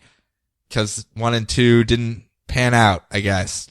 But it leaves Gypsy alone to try to hold them off, and she tries to do her best, but she can really only turn intangible, I guess is her only power, or at least invisible. Maybe some illusion type stuff, and it's not really doing much to stop these guys. And just as she's about to get overrun, the building, the rubble lifts up as Ralph Dibny lifts up the rubble, and Vibe goes, yeah, nobody can stop the Justice League Detroit, except for a sudden and unexpected downturn in the economy. That might damper us a little bit, but other than that, no one can stop Detroit. Yeah. Unless it's OCP. They did a lot of damage here too, but other than that, nobody can stop Detroit. Poor guys. Poor guys indeed. Do you think they're going to bring them back at all? Not these characters per se, but I'm talking like the actual Justice League Detroit. Because they already have Cyborg is living out of Detroit. Yeah. Well, I mean, he's up at the Watchtower a lot. He's got a tramp stamp that says he's from Detroit, so, Detroit. It's no E there. It's just D-Troit. Mm-hmm. Yeah. Again, these are some, I love off-brand characters. Don't get me wrong. They are my favorites. I thought it was kind of cool that they had Sue Dibny doing it because they were obviously playing into expectations of emotions people have with those two characters from previous things, and they were really piggybacking off of those things that people already have with them. So if you already have that type of connection with him, you're automatically pulled in. If you don't, I think it probably wouldn't read as well. You'd just be like, okay, so it's a bunch of characters with a stretchy guy and his wife. Okay, cool. And then all these characters that look nothing like the characters they're named after showed up. Yeah. Okay, that's pretty cool. So I think this one is probably the most that you would need to know, or at least have some sort of connection with these characters to really get anything out of it. Just my opinion. So, wrap up the show for me, Brian. All right, Convergence, the Flash, number 1.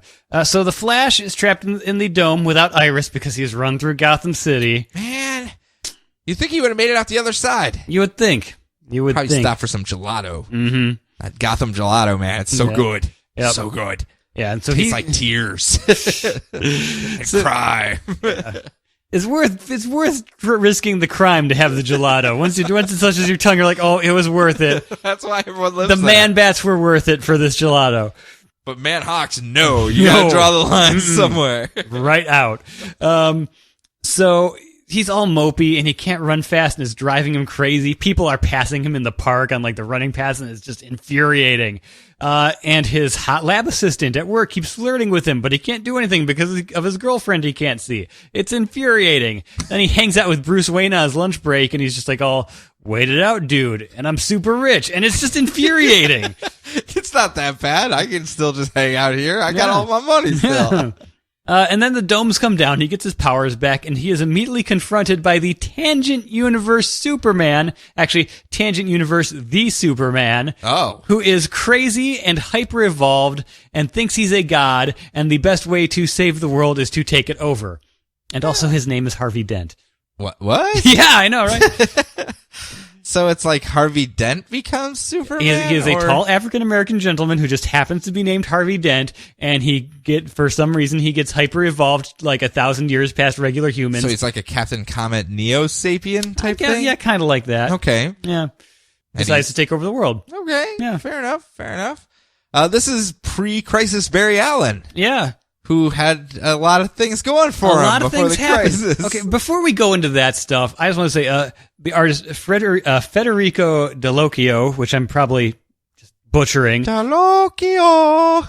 But yeah, if we're going to talk about how, they keep the period costumes and everything correct, he hit it out of the park.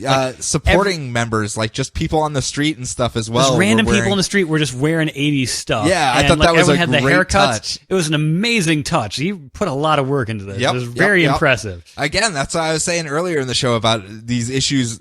A lot of them felt like the teams are going for issues that fell out of time from that time period, and just here it is now, and you're getting the modern storytelling, but it looks and feels like in that period piece at least. Yes. Until a bunch of knights on Dalmatians ride in, you're like, hey guys, what are you doing here? Yeah. This is the 80s. You can't just ride a Dalmatian in here. That was not a bunch of blow. See, after the party. Did you want to touch on the history of Barry Allen? The history of Barry Allen before the crisis was jacked up, man. Yeah. Professor Zoom murdered Iris. Yep. And then Flash is going to marry another lady named Fiona Webb, who I have never heard of before, ever. And then Professor Zoom goes and tries to murder her as well. So Flash... Be a better hero. Be a better hero. Yeah. So then Flash fought him and accidentally snapped his neck. Yeah, he just putting him in a headlock as they were running. Yeah. And the inertia from stopping him suddenly broke his neck. Yeah, and then he gets put on trial for killing a villain, and he had to unmask, but he knew it was going to happen, so he had gotten plastic surgery to look like a different person? What? And this is also right in this time frame. I don't know if you remember this when we were talking about old Flash comics back that I said that I grabbed a handful of them to read, and where they had pulled. I was wondering if it was about that time. It is literally right. He's defending himself in court right at that point where the rogues go break out the mentally slow Big guy. Sir, yeah, Big Sir, and tell him that the Flash stomped on his pet mouse by stealing the Flash's boots and just trampling on top of his mouse. Man. That was a weird time for the Flash, my friend. Then apparently once he gets let off, he goes to the 30th century and Iris was still alive there somehow. So he just takes her. Yeah, so he's like, okay, cool. Hey, I look completely different now. Weird, isn't it? But hey, let's be in love Your again. future, kind of from the present day. Maybe. Kind of clone? I know this does somehow lead to Bart Allen Impulse being born, so I guess it's okay. Yeah. So. And then he just looks back at his life and goes, I'm just going to get on this thing and run really fast until I just disappear. And I'll be back in 20 years or so. You guys hold down the fort. Yeah. Maybe I'll forget all this stuff in that amount of time. And I can just maybe come back and start fresh. Sound good? Sounds good. Yeah. There's a lot of characters that should jump on a cosmic treadmill, though. Yeah. Just go away for 20 years and come back. Oh, we missed you so much. Oh, man, I forgot all about... What exactly were you doing there? I don't know, Hawkman? Well, I wasn't just fighting a bunch of... I wasn't fighting gentleman ghosts with a giant mace and a bunch of zombies, and it was pretty bad. I was just hanging out. I was dead. Yeah. I was doing extreme museum work. Yeah, extreme! I don't know. I kind of liked it. I thought it was nifty. The art stole a lot of it from me just because of the little touches they were making with it, and I found myself looking at those little things more than the actual dialogue itself. I'm not going to lie. But it was very good. I liked it. It was. I'm not going to lie. It was just... Dan Abnett did it. Oh, yeah. Of course, yeah. Yeah, it was just the art touches again. Oh, yeah. The 286s, the stupid little craptacular things, the brands. The high tops, the dumb earrings, the Yep. awful hair. Slap bracelets as far as the eye could see. Mwah. But that's it. That wraps us up for week 3 of Convergence. Yeah. How's it going for you so far? Are you still in? Or I'm still in. I mean, this week for all was the griping I did, it was a weird one because it wasn't our characters. We had not even our. None of these are my characters. Yeah, I know. So, I mean, it was the first week, kind of. Yeah, I guess kind of a little bit, but it's still a matter of just looking back at characters the way they used to be, and I don't have the nostalgia, and they're just enough different from the present day that they feel off to me, and I know it's not off. That's how they're supposed to be. Yeah. So my brain's just rebelling against it a little bit sometimes. I have to smack it back in the line and be like, no, he's supposed to be like that. Yeah. I think from what I'm reading, he's supposed to be like that, but I don't know. And I feel bad that I can't tell people this is spot on exactly like it was at this point, but it feels like it would be about that time. But as a reminder, you guys go out there and buy these books. No, we're not saying all of them. No, we're not saying just buy the event because it's an event. But if something stands out to you, one of these odd little tie-ins are really focusing on a specific era of a specific character that maybe you have a history with, make sure you go out there and give it a shot. Flip through the pages at least at your comic shop. See if there's some cool artwork. Figure out what the deal with Hawkman and Manhawks are. Oh, they're spooky. Super spooky. Mm-hmm. So and they're putting out the companion trades. I know the thing that they were hyping this week in the back pages was the big old DC 1 million omnibus. Oh, really? That they're re-releasing. And that is, quite frankly, at least in my opinion, the best DC crossover ever. Better than JL Ape? Better than JL Ape. I don't know. Better than Countdown Arena? Just a little bit better than Countdown Arena, believe it or not. Millennium? Well, that was one, wasn't it? Millennium, yeah. We already know Millennium was not as good as the Willennium. Oh, well, yeah, I mean, obviously. All right, what about Amazon's Attack? Scratch. Was it better than Amazon's Attack? I don't know. There were fewer bee attacks. Fewer bee attacks. Bees, my God. Still, my favorite thing from Linkara, that's all I need, is his little stupid bees, my God panel. And everyone like, I don't know. I'm weird. But yeah, just go out there and support something. Find something that does aim to your taste and pick it up, because if you don't buy it, they don't know what people want. What you buy is a direct vote in what they feel is important to the readers. So if you don't support what is important to you, well, you can't really complain when it doesn't show up ever. Whether that be drama, whether that be horror, whether that be comedy, whether that be just regular old superheroine. If it's important to you, make sure you support it. That's all I can really say during an event thing. I don't want people to feel obligated to buy this stuff, because I don't think they should. As you said, it's very ephemeral. It's very any of this could just go away at any given moment just by a waving hand. It could take less than a page, and they could go, none of that mattered. Let's move on. Future's End Adam shows up and says, I choose you, Galactiac, and Galactiac. Oh, everything's back to normal. We're back in the New 52. Who would have thought? Well, that worked out fairly well, didn't it? Yeah, well, awesome.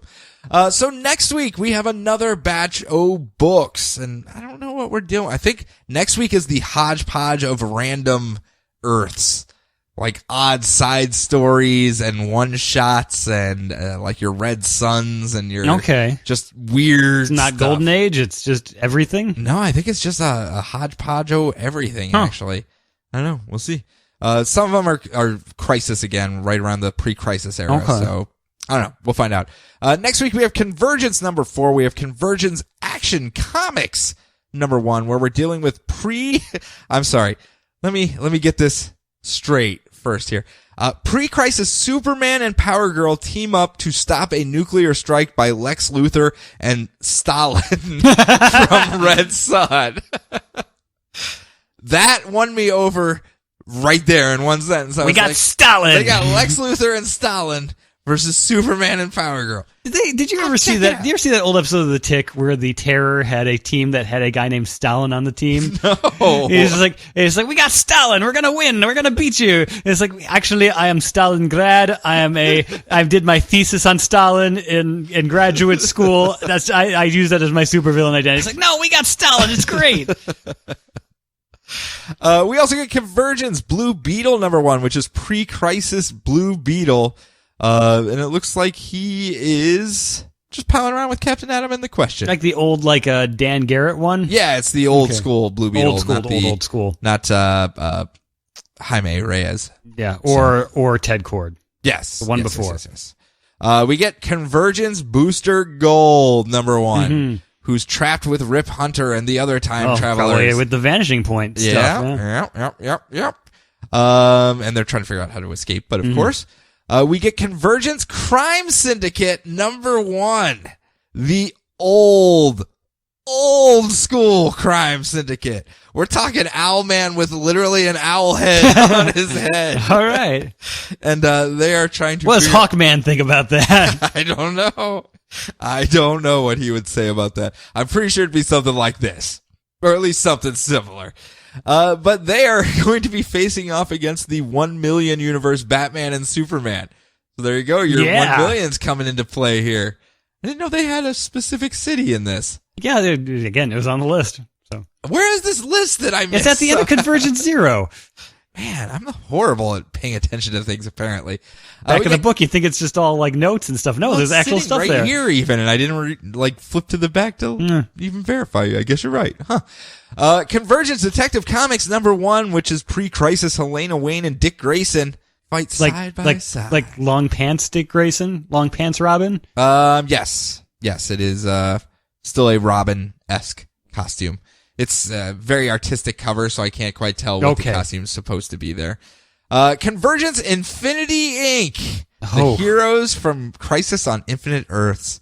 It's all the young ones. I'm sorry. But Brian, I'm feeling you're going to take this book from me. Because they have to defend their city from a post-apocalyptic Jonah Hex on a robot horse. I'm grabbing my head in excitement so it doesn't explode. You've been clamoring for him for how long now? You get your Hex. We get Convergence Justice Society of America. More Hawkman action there. I'm assuming this is like the old school original JSA. Has there been much difference between the pre-Crisis JSA and the present? Because wasn't their whole thing like the JSA was the original Justice League type thing during WWII? So I'm assuming this is basically 80s era JSA, pretty much. Okay, or maybe it's the actual World War I era one. Yeah, I don't know. Yeah. I guess we'll find out. Convergence Plastic Man and the Freedom Fighters. Heading on out there. They make so much sense to be hanging out together. Hey, you had that question answered to you. I know by someone did people, answer it.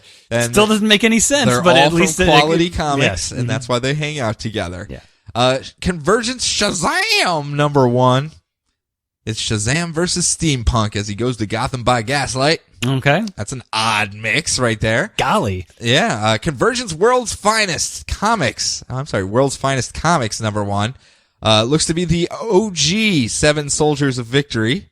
Okay. I don't know who they're going to be fighting off I against. hope they fight the Grant Morrison 7 Soldiers of Victory. Actually, that would be pretty cool. That would be awesome. That would be pretty cool. Especially if the Grant Morrison one characters still never see each other while they're doing it. Just every single time one of the Someone's OG ones rounds the corner. Like Bulltear's reading a newspaper on a bench and she's got her legs crossed funny and someone trips over at a crucial moment, you know. Clarion spills coffee on someone. Oh man, I'm sorry about that, Mr. Guy in weird striped shirt. I don't know who you are. Stripesy. How did I not jump straight to that? It was very easy to figure out people's names back in the day, Sean. And then that's it for the Convergence stuff. We also have our holdovers coming out next week too. We got Justice League #40, the start of the Dark Side Anti-Monitor War. That's kicking off to lead us into the post-Convergence stuff. Superman #40 also comes out, and then also Multiversity #2, the capstone to the Multiversity saga of what's been going on there. That's the last one, isn't it? It has to be. Yeah, that's it. So we'll get an ending, something. What do you think we're gonna get there? I have no idea, but I'm excited. Yeah, I'm intrigued. I will at least give it that much. But that's what we all have coming up next week. We may split off those 3 non-Convergence books into a mini-sode to play separate, so that way anyone that just wants the Convergence stuff doesn't have to deal with the outside of Convergence stuff, and those of you that don't want the Convergence stuff, we'll just have the 3 issues that you would want to follow in between there. So I don't know. We'll see how it plays out next week and go from there. Brian, if they do want to contact us, though, and ask us some questions, I believe next week we're going to be fielding a couple questions. Where can they find us? The internet. Okay. Do they need a 286? Do they load up Oregon Trail? They've got to load up Oregon Trail. They got to shoot the buffalo at a 35-degree angle. Okay. And when it falls over, you've got to immediately turn and hit that bear that's coming at you from behind. I just brought and then a little word clocks. Oh man! How do I contact us with grandfather clocks? My people are dying, Brian. I have a grandfather clock replacing a wagon wheel. It's not working out very well. You were the banker. You had more money than anyone else, and you spent it all on grandfather clocks. Sean, I thought I was going to make a killing. I'm very disappointed in you. Everyone needs a clock on the trail. I thought the Native Americans would totally buy into this, and I could trade them my grandfather clocks for some wagon wheels and just food. Stared at you disappointingly and shook their head. Apparently, they can just tell the time by the position of the sun, and they don't need clocks whatsoever. Yeah. Did not know that. Did not know that. Sorry about your fine German craftsmanship. They just got to look at the sky. Way to go. I think I'm going to die of dysentery on this one. I'm certainly not fjording that river. Nope. Unless I build a bridge out of my grandfather clocks. Topical Oregon Trail humor. So yes, you can go on the internet, just type in DCR podcast. We know you guys know how to use it. That's why we can talk about Oregon Trail for a minute, because we know you guys know how to use the internet. We're DCR podcast everywhere. You can email us at feedback@dcrpodcast.com. So Brian, do you have anything before we take off for today? Sean, you know what? I do. In fact, I also got another way you can contact me. Oh, really? Yes. Come Saturday, May 2nd, Free Comic Book Day. Is that May 2nd? That's May next 2nd. Saturday. Yeah. Holy crap. Yeah, snuck up on us. So there will also be a couple of free comics as well. Maybe throw it in with that second one.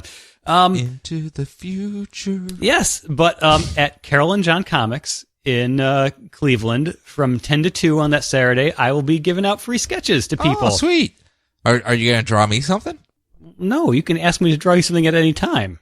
But you're giving away free sketches then. Well, then you got to come down and ask for it. Oh, man. Yeah.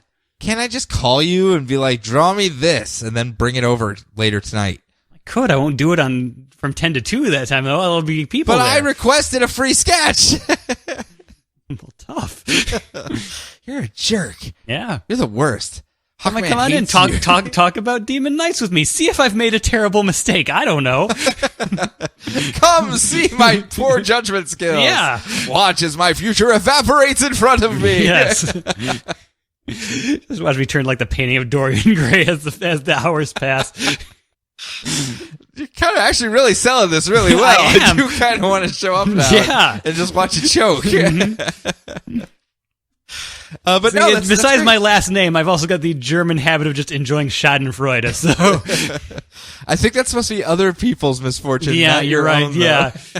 Then enjoy the Schadenfreude of me being German and failing. So German.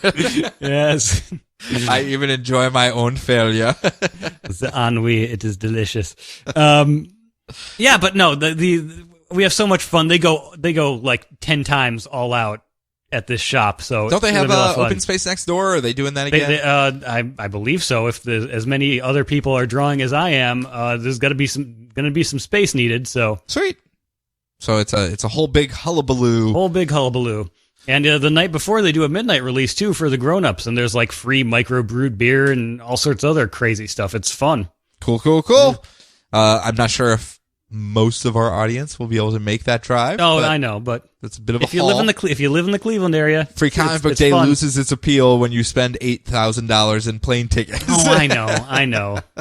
But yeah, that's pretty cool. That's very awesome for you. I, on the other hand, on Free Comic Book Day, will probably be chasing a 1-year-old around the house going, Yeah. stop trying to kill yourself. No, stop licking the light socket. No, stop sticking forks into your face. Ah, that's a knife. How did you even get that? Oh, I gave it to you. Why did I give you a knife? Ah. And hey, if you're not near a place that's doing anything special, check to see if your local library is doing anything. Because I know in the Cleveland area, there's a lot of other places, a lot of libraries that also participate in Free Comic Book Day. Very much so. So check that out as well. And check out your library in general, because if you can't afford a lot of these books, you could at least check them out there or have them order them, because they still have to buy a copy and it gets the word out there, and maybe you can find some stuff that maybe you wouldn't have found before that you can pick up once you do find a few spare bucks. Some of those old milestones and showcases and stuff. It's a lot of fun old stuff that I never would have read any other way. And you can get anything modern, too. You just have to order it, usually. Yeah. Talk to the librarian. If it's not there, they can find it in their interlibrary loans. They will find it. Yes. Trust me. They got me Hawk and Dove of the New 52, and that's not exactly flying off the shelves. Wasting Pun taxpayer not intended. wasting taxpayer money. That's right. Sean Lamont. That's right. I made them go buy me Hawk and Dove New 52 just so I could say I read everything in the New 52. But that's it for us this week. So everyone, enjoy your books, enjoy your week, enjoy your lives, and we will come right back at you next week.